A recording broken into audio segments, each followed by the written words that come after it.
नमस्कार, आप देख रहे हैं पीके टाइम्स। मैं हूं अजय जाखड़। दिल्ली विश्वविद्यालय छात्र संघ चुनाव 2025 में अखिल भारतीय विद्यार्थी परिषद एबीवीपी ने शानदार जीत दर्ज की है।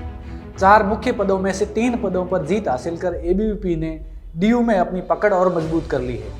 कांग्रेस की छात्र इकाई एनएसयूआई केवल उपाध्यक्ष पद पर जीत दर्ज कर सकी है। इस चुनाव में वामपंथी छात्र संगठनों की चर्चा तक नहीं हुई।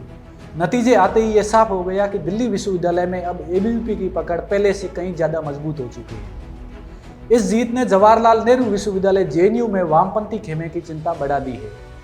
जेएनयू लंबे समय से वामपंथी छात्र संगठनों का गढ़ माना जाता रहा है। कभी यहाँ एबीवीपी और राष्ट्रीय स्वयंसेवक संघ की मौजूदगी तक मुश्किल थी, लेकिन पिछले 10 सालों में तस्वीर धीरे धीरे बदली है। एबीवीपी ने लगातार मेहनत करके जेएनयू में अपनी पैठ बनाई है।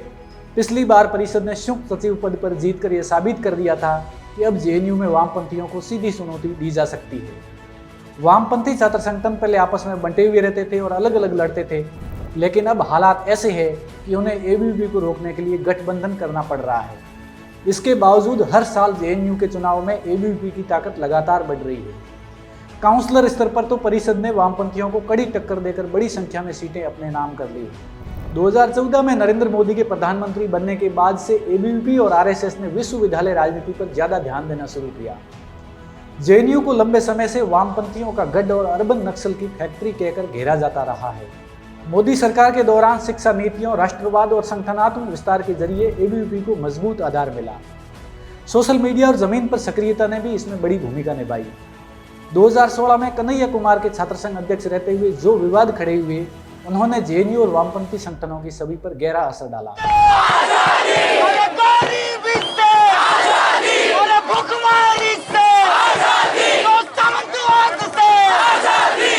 उस समय देशद्रोह के आरोपों और नारों की वजह से जेएनयू राष्ट्रीय बहस का केंद्र बन गया था।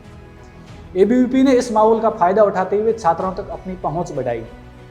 डीयू चुनाव के नतीजों पर खुद केंद्रीय गृह मंत्री अमित शाह ने भी प्रतिक्रिया देते हुए कहा है कि यह जीत युवाओं की राष्ट्र प्रथम की विचारधारा पर अटूट विश्वास को दर्शाती है।